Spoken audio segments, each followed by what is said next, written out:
Hello and welcome to another episode of Varsity360. I am Columbian sports editor Micah Rice, joined once again by Will Denner, and coming to you obviously from the First Pacific Financial Studios. Thanks again to them for allowing us to use the space and the equipment. And like we always say, when you support high school athletics, you support the community at large. So thanks again to them. And Will, we have postseason football upon us today. The theme of today's episode is looking at some of the teams that, as we enter the Week 10 district and state preliminary round, have really set themselves, we think, in a good position to make a deep postseason run.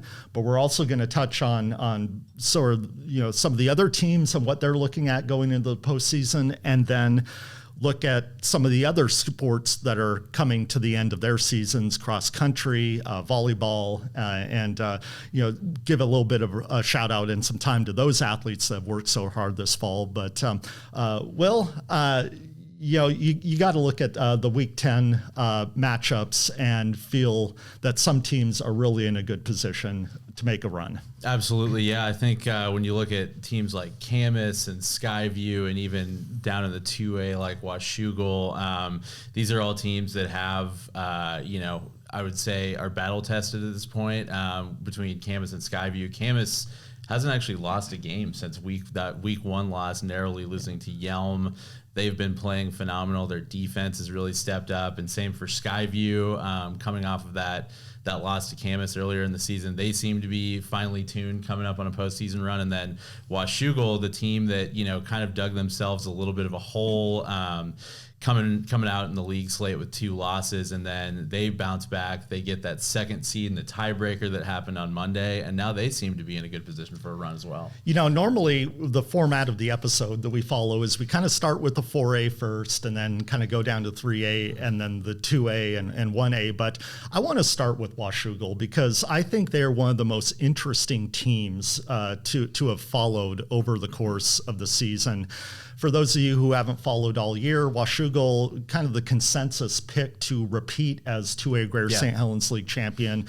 They have a fantastic quarterback in Holden B, who's committed to Idaho. And so I think a lot of people were just thinking that Washougal would take care of business in league and set themselves up for a good playoff run. It didn't quite work out like that. They started the league season 1 and 2, losing to Woodland, losing to Ridgefield, and really found themselves with their backs against the wall. Well, all they've done since starting the league season 1 and 2 is run off 4 consecutive wins, outscoring opponents by an average of 55-14. And, we have some just amazing stats that kind of put what Washougal's been able to do into perspective. I talked with Dave Hajek after last night's tiebreaker. We're recording this on Tuesday, so Monday night's tiebreaker. Right. What is something that Washougal has done only 3 times this entire season? Wait, what is that? Punt. Oh, punt. That's right. Washougal has only punted 3 times this entire season. Okay. And that kind of is what we expected from them offensively with Holden B and that core of receivers, including Sam Evers, Will Cooper. No surprise that Holden B has just put up some outstanding numbers. He finishes the regular season with 2,268 passing yards and 25 touchdowns, both the most of any quarterback. But Dave Hajek said really the turn in Washougal's fortunes came when they started to really dial things down on defense. Yeah. Defense was an issue for the first half of the season, but like I said, over the last 4 games, they've only allowed 14 points a game. And he said that has really allowed them to become what he believes is a dangerous team headed into the postseason, a team that can put up some really gaudy offensive numbers, for sure, but also nail down on defense. Yeah, I mean, I think when you look around that league, I don't think there was ever a question of maybe what the most talented team was, and I think Washougal has. It took them a little while to figure out, but I think at this point, like you said, they're rolling. And on defense, another interesting thing too is on their defensive line, they've they kind of started the year with Jose Alvarez Cruz only playing offensive line. He was coming off of a pretty major injury last year, but they actually planned for him to play a little bit more defense in the postseason as well, give them another big body on that defensive line. And even I don't know how they're going to play it in the playoffs, but when Holden B plays defense too, that's a pretty scary athlete to have on that side of the ball as well. Well, and just talk about Holden's overall athleticism. Another thing that Washougal and Coach Hayek said they really put a focus on over the second half of the year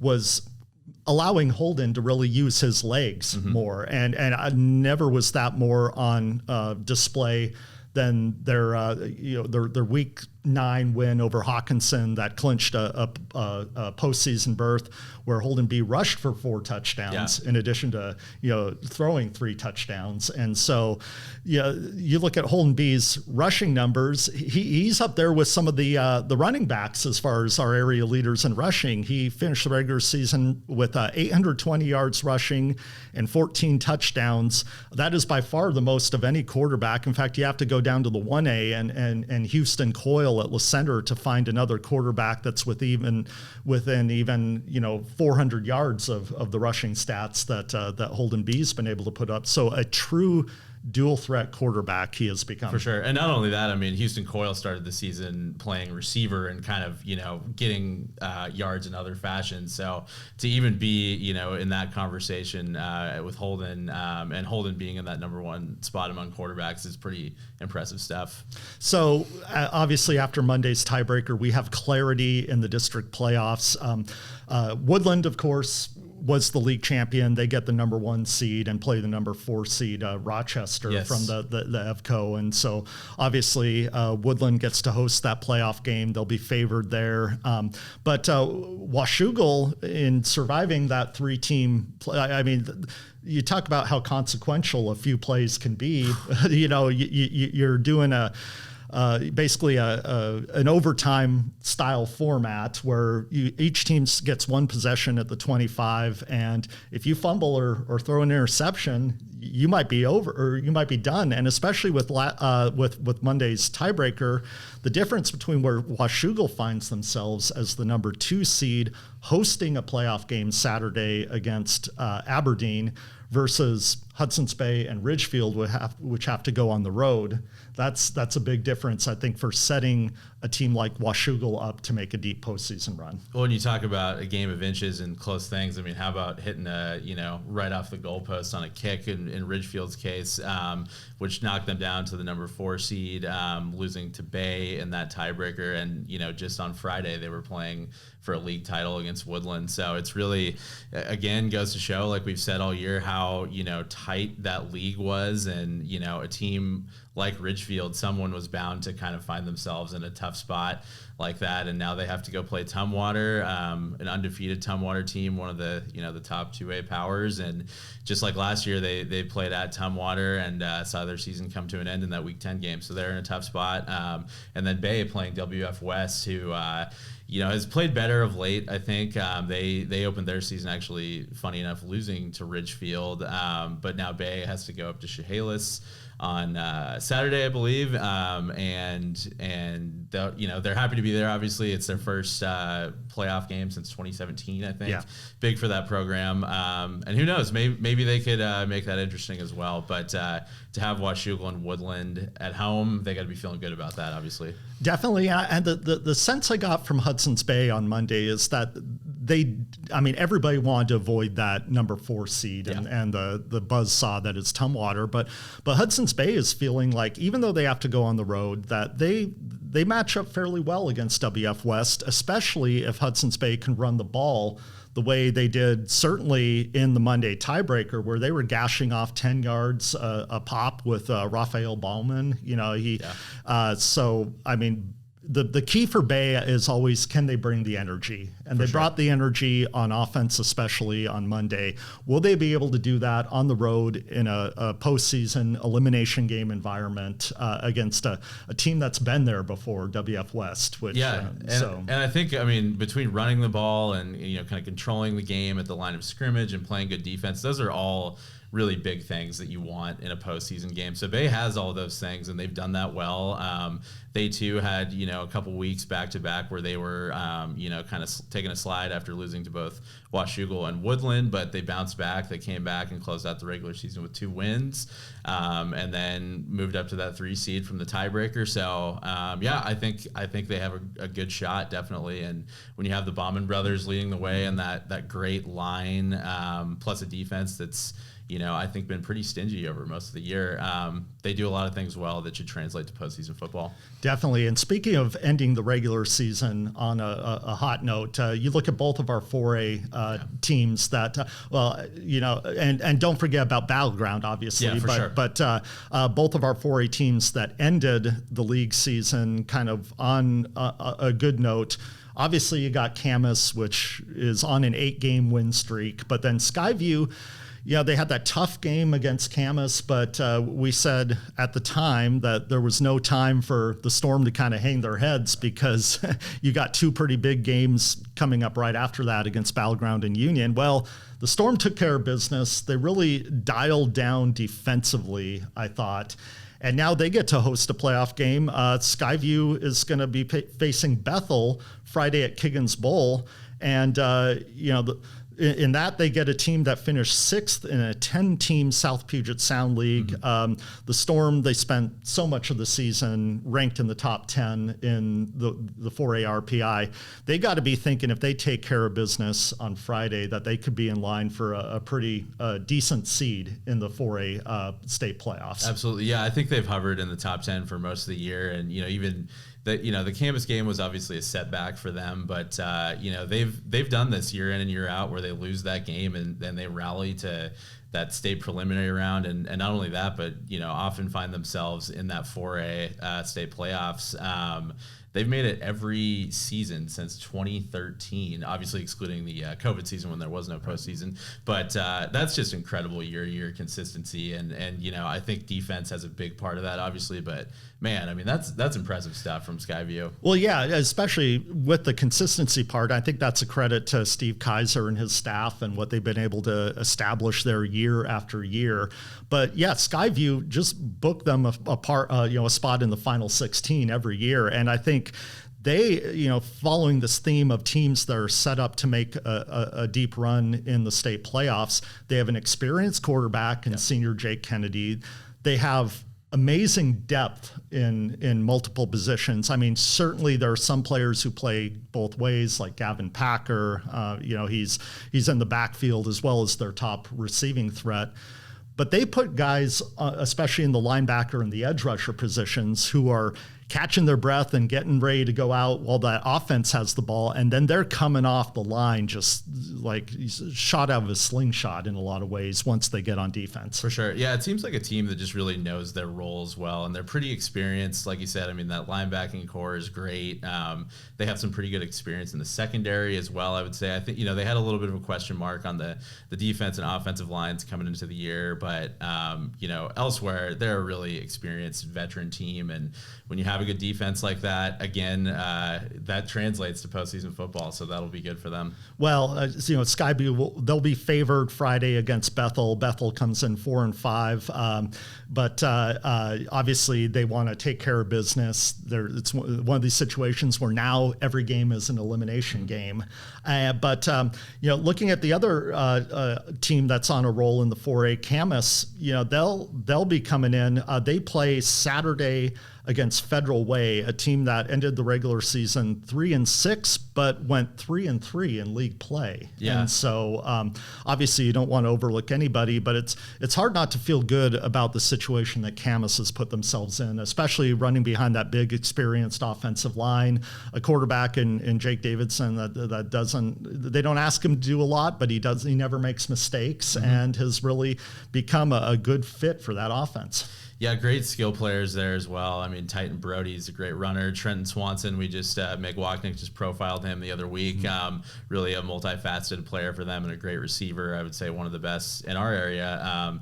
And again, another good defense. I think they narrowly lost that Yelm game week 1, and they've reeled off 8 straight wins, and almost in a way that I would say it's almost been kind of nonchalant. Maybe in a way, it's hard to say that an 8-1 team is slept on, but it feels like in a way they kind of are, and I think they could be primed for a big postseason run. Last year, surprisingly, they won the 4A Greater St. Helens League and were upset at home in that Week 10 game to North Creek. But all indications are this year's team, I think, is improved and has what it takes to make a deep postseason run. Well, and I think if they take care of business against Federal Way, that they're going to get a pretty high seed. Yeah. They could be a top 4. Obviously, everybody in the 4A wants to kind of avoid Graham Kapowson and some of those tough teams at the top. But I think if Skyview and Camas take care of business, that they both could get a home playoff game in the round of 16. Yes. Obviously, the seeding committee will have something to say for that. Speaking of seeding committees, even though Battleground, they go up and they'll play against Sumner, a team that is ranked, behind them in the RPI rankings and has a worse record.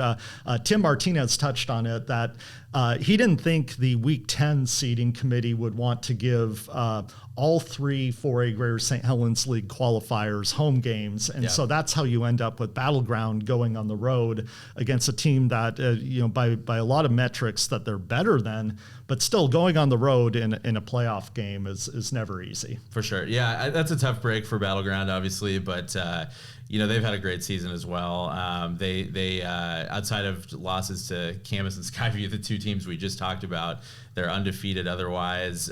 They've had, by all respects, I think their best season since 2015. That was the last time they were in this postseason, and they'll have a good shot against Sumner. And I think whenever you have to travel on the road, that always makes the equation a little bit more difficult. But I think if we've learned anything from this year, you cannot count out this Battleground team, even in these moments where perhaps they're not favored or looking like a bit of an underdog. But that should be interesting. And I mean, that the 4A Greater St. Helens League has just been so tough this year that even though they didn't get all 3 home games, it's still an interesting draw, I think, for Battleground. Yeah, I mean, the Tigers, they're 7-2. Sumner is 6-3. Tigers number 16 in the RPI. Sumner number 21. So by all indications, some pretty evenly matched teams, but against teams that they're kind of evenly matched against, Battleground has taken care of business this year. For sure. So we got to give a little bit of attention to the 3A and especially Mountain View.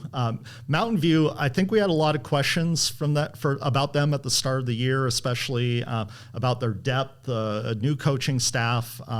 What would they look like? They hung in against a really tough 1A opponent in Nooksack Valley in Week 1, but came up on the short end of that, and we're kind of like, okay, well, it might be a kind of a season of adjustments for Mountain View. Well, whatever adjustments they've made has worked, because they've only gone on and rattled off 8 straight wins, 8-1, wrapping up the 3A Greater St. Helens League title.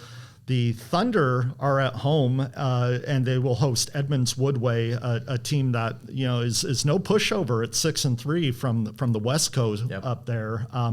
But Mountain View, I think I'm looking to see if they can sort of show that. Yeah, I mean, I hate saying that you need to show you belong here when you made the postseason, but I think a win in Week 10 would really go a long way to legitimizing the season that Mountain View has had. Absolutely. Yeah, I don't think that's a knock on Mountain View. I think that the 3A Greater St. Helens League has not been the best this year, and to be the league champion out of there, maybe not as impressive in years past, but I do think Mountain View has had a really nice season. And like you said, after that Week 1 Nooksack Valley loss, we thought maybe, perhaps it's just going to be a different season with a new head coach and, obviously a team that doesn't have the depth necessarily. But I think what I've, learned the most over these, ensuing 2 months is just, even though they don't have the depth and they have stayed relatively healthy, pretty veteran team, I think, that has been around for a long time. I mean,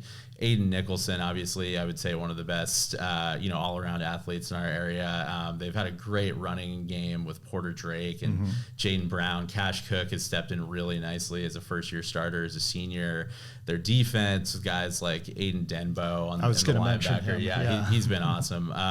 So all around, I think Mountain View has had a really nice season. But yeah, this is kind of a prove-it game. Edmonds Woodway comes in at 6-3. They came off a nice win last week, a gritty 13-10 win over Mount Lake Terrace. So this is, by no means is this an easy game, despite the fact that Mountain View gets to play it at home at McKenzie Stadium. But yeah, I think a win on Saturday would go a long way and kind of, even further legitimizing what a great season Mountain View has had. Yeah, absolutely. And you talk about a program that had such sustained year-over-year success under Adam Matheson before he left before this season, to go in and just keep those standards high with the new coach Aaron Hart. And I think that really proves to everybody around the Mountain View program that the standards have not dipped at all. Yeah. Speaking of high standards, we always find those at Kelso. And so that's one of the more interesting programs and journeys of a football team that we've seen this year.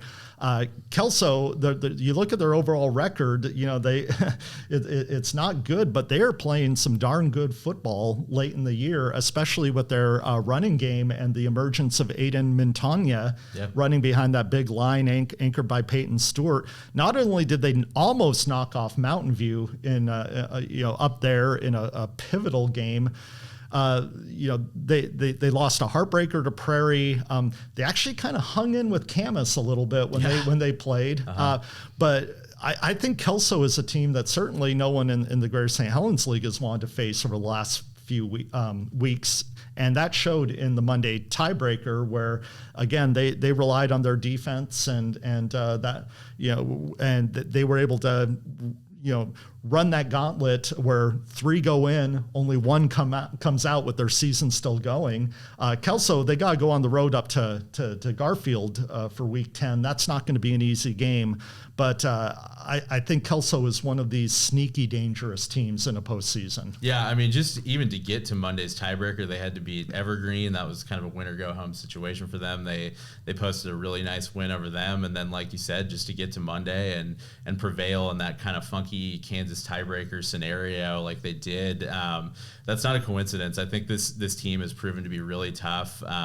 They even, I think it was Peyton Stewart who said after the tiebreaker that they feel like they might even be the best team out of that league. And if a couple bounces go differently, maybe it would have been. And now they get a chance to go prove it against Garfield. They've had a great running game with Aiden Montagnier leading the way, and they always have that offensive line. They've kind of needed some unsung heroes to step up as well. When you look at some injuries along the line, and then they also have been without Tucker Amrine, their starting quarterback, for the last 2 weeks. But Anders Dahl, their backup, he's a sophomore. He played really well. Steve Amrine, their head coach, was really complimentary of him after their win against Evergreen. Just not trying to do too much, but kind of playing within himself. And it helps a lot when you have that running game and the defense like they do. So they should be a tough out, I think, against Garfield as well. Definitely. Quickly on the Tricos, obviously our attention is going to be on La Center and Seton Catholic, two teams that went 1-2 in the Trico League. They host playoff games this weekend. La Center obviously is going to be a huge favorite against, they get Elma? Yes. Elma. And then Tenino, another team that had kind of a rough regular season. They're going to be coming to Seton Catholic, which will host their first ever playoff game. So I got to think that's going to be a festive atmosphere for the Cougars. And assuming both La Center and Seton Catholic take care of business, obviously there's tough teams stacked throughout the 1A statewide. You look up north in the Bellingham area or on the east side, there's some teams you really want to avoid. But La Center and Seton Catholic has spent most of the year in the top 10 of the 1A RPI. They could be in a position for a pretty good seed if they take care of business this weekend. Absolutely, yeah. I think, obviously La Center and Seton Catholic will both be heavy favorites in that game. I think La Center has really kind of found itself at this point late in the season. They also dealt with some injuries. They lost their starting quarterback, Garrett Manu, earlier this year, and then for Houston Coyle to step in like he has, and they have a good running game as well. well. Jalen Ward just came out he was named co-MVP of the Trico League along with Joe Callerame at Seton Catholic. So really, I think Le Center has started to find its identity a little bit more here late in the regular season, and should be interesting to see. Assuming they get by Elma, how they come out in that state first round, and then Seton Catholic. Man, it's just been a great year for them overall, and now they get to host their first home postseason game and possibly make that state round for the first time. They face Tenino, who, like you said, has had kind of a down year overall for them. I think Seton Catholic is 1-2 all time against them, but again, they should be heavy favorites this week and looking to go into a good spot for the state playoffs as well. Well, I spoke with Le Center coach John Lambert a week ago, and he told me that Garrett Manu might be close to returning. Oh, okay. Which breaking news. Yeah, he said he's about a week or two away. Okay. So I would expect they might not try to rush him back for the Week 10 game, but he basically said if we can get Garrett back, that just expands what we can do now that you get another athlete on the field. And that's kind of been the thing with Le Center. You just put athletes in positions to make plays, and whether it's, the running game or if you have a receiver, like, I remember last year Levi Giles was kind of that deep threat. But if you can put another athlete on the field that can stretch a defense and be a dynamic playmaker, then that just makes Le Center more dangerous. Yeah, for sure. And Parker McKinney's been a good wide receiver for them this year. They have one of the best offensive tackles in the area, and Ryan Kowalik.